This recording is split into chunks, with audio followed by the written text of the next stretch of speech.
gouvernement chinois a remercié au ministre de Santé des fournitures médicales achetées par l'UNICEF.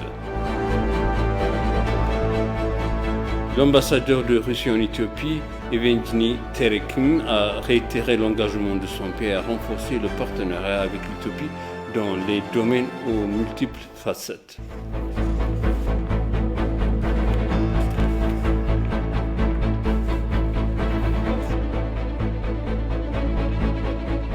Bienvenue chers téléspectateurs sur ABC, c'est moi Zalala Mourkana avec le journal.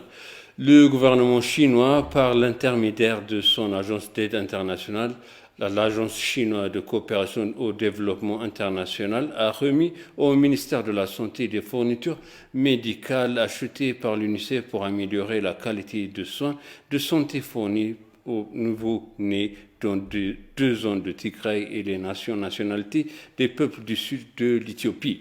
Les fournitures médicales font partie du projet intitulé « Améliorer la qualité de soins de santé fournis au niveau-né dans deux zones des régions de Tigray et des nationalités des peuples du sud de l'Éthiopie » lancé en mars 2020.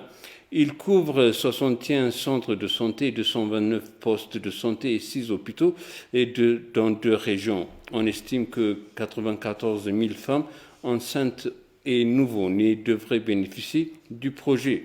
En plus de l'achat sur mesure des fournitures et équipements essentiels, le soutien du gouvernement chinois contribue à améliorer la qualité de soins de santé pour les nouveau-nés grâce à la formation basée sur les compétences des agences de santé en mentorat clinique et à la communication et à l'utilisation des données par les praticiens de santé dans tout le système de soins de santé primaire, poste de santé, centre de santé et l'hôpital primaire. C'est selon l'ENA.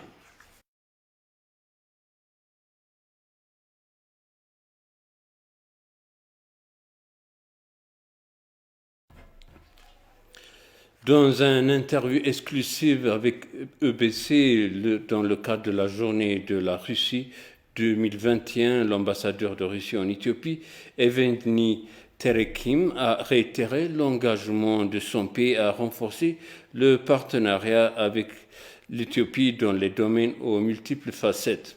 L'ambassade a déclaré que les premiers contacts informels entre la Russie et l'Éthiopie remontent au XVIe siècle, bien que les relations diplomatiques entre nos pays aient été établies en 1898. La Russie est un ami fiable et fidèle et le partenariat de l'Éthiopie est indéniable.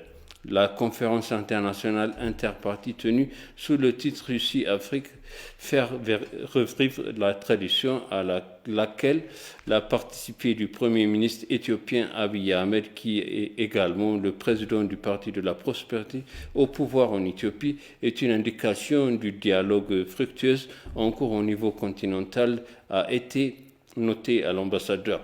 Les Éthiopiens se montrent intéressés par l'achat de voitures et d'avions, des machines et d'équipements, de pièces détachées, de matériaux de construction, du produit électrique et chimique, d'engrais, d'articles ménagers et d'utiles en Russie.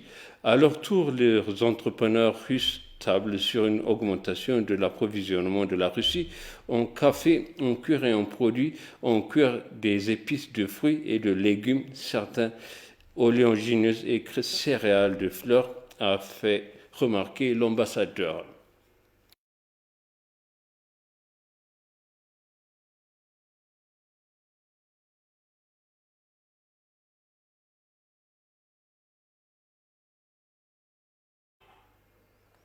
Je m'excuse, c'était le reportage de FPC.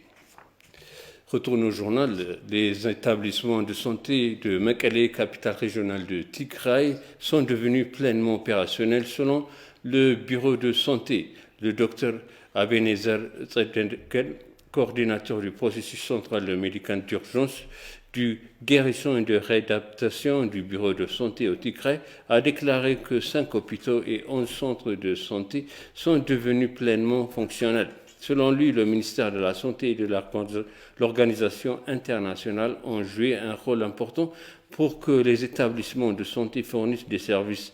Des efforts ont été faits pour collecter des fonds pour le secteur de la santé avec le soutien du ministère de la Santé et des organisations partenaires internationales, a-t-il ajouté. Le docteur Abenezer a en outre déclaré qu'une équipe de réadaptation avait été mise en place et s'employait à mobiliser les établissements de santé dans l'État régional du Tigray. Entre-temps, des journalistes et de l'agence de presse éthiopien ont visité les institutions fournissant des services de santé comme l'hôpital primaire Yekatit 11 et le centre de santé Adi Shemdumhu à Mekele tôt hier matin. Le directeur a ajouté que le centre de santé a fourni de bons services à la communauté, que les services sont fournis à tous les niveaux d'âge, de la pédiatrie à l'adulte. Jamal a souligné qu'il existe toujours un problème de budgétaire qui empêche le centre de santé de fournir d'autres services médicaux, notamment le choléra et le Covid-19. Les enfants sont extraits de l'AN.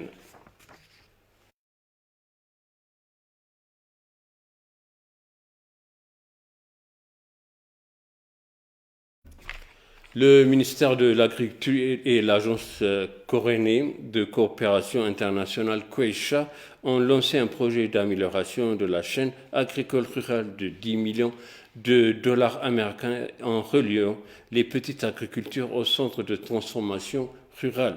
Selon le EPA, le projet serait mis en œuvre pendant 5 ans, 2021-2025, dans le but de renforcer la chaîne de valeur agricole dans l'État d'Amara et d'accélérer l'économie rurale.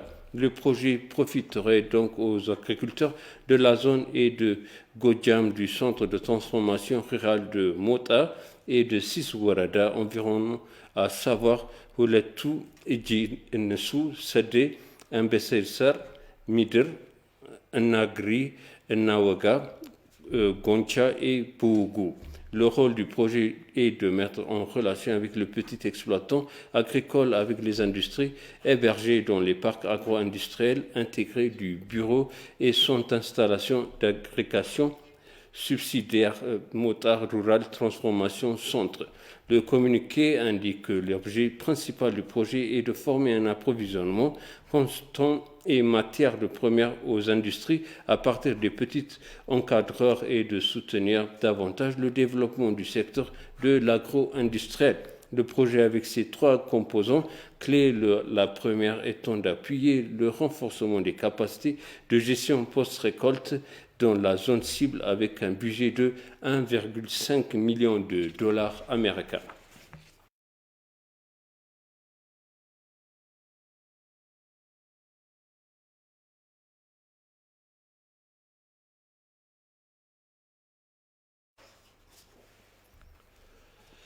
Quelques 2,8 millions d'emplois ont été créés au cours des 9 mois de cette année budgétaire éthiopienne selon la Commission de création d'emplois. La Commission l'a révélé lors de sa réunion d'évaluation des performances qui s'est tenue aujourd'hui en présence du vice-premier ministre et ministre des Affaires étrangères, Damagara Makonnen, de représentants du gouvernement fédéral et régional, ainsi que des membres du Conseil national pour la création d'emplois. Présentant le rapport de performance, le commissaire à la création d'emplois, Nugusut Laroun, a déclaré que 2,8 millions d'emplois avaient été créés en 9 mois de cette année budgétaire éthiopienne. Le nombre d'emplois créés au cours de la période indique afficher une augmentation de 494 029 emplois par rapport à l'année dernière à la même période, a-t-il noté. Parmi les emplois créés, le secteur de services représente 41%, tandis que le secteur de l'industrie et de l'agriculture ont contribué respectivement à 30 à 29%, a-t-on indiqué selon le rapport. 64% des emplois créés sont permanents et 36% temporaires. La présidente du Conseil national pour la création d'emplois, la vice-première ministre et ministre des Affaires étrangères, Damagara Makonnen, a à cette occasion apprécié les emplois créés au cours des 9 mois, malgré divers défis dont les impacts de la pandémie Covid-19.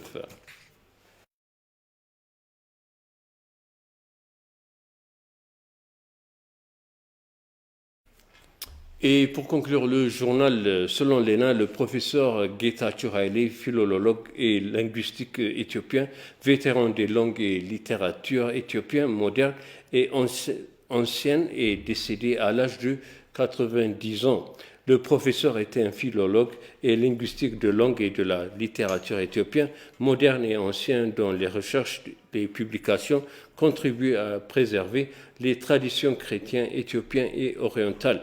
Haile était le professeur réunion d'études médiévales et catalogueur de manuscrits orientaux et de la bibliothèque de manuscrits monastiques Hill de l'université de Saint John à Collegeville, Minnesota, qui soutient, entre autres projets, un effort de microfilmage historique visant à rendre la littérature ancienne plus accessible aux chercheurs universitaires. Il a catalogué plus de 5000 manuscrits et publié 10 catalogues décrivant des manuscrits éthiopiens sur microfilm.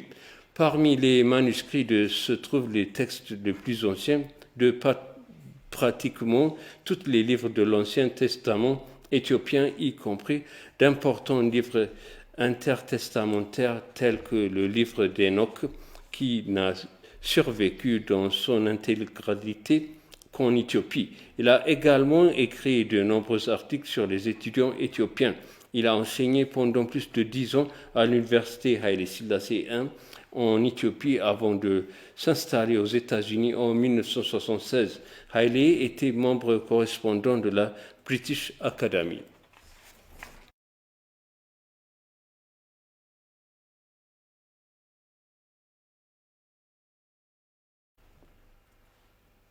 Et maintenant, je vous répète les titres principaux. Le gouvernement chinois a remis au ministère de la Santé des fournitures médicales achetées par l'UNICEF.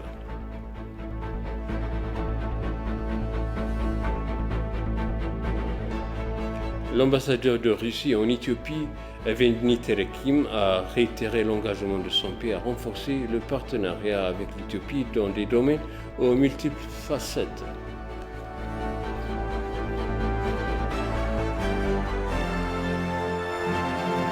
Chers téléspectateurs, ainsi s'achève le journal. Merci de nous avoir suivis. Excellente suite de programme.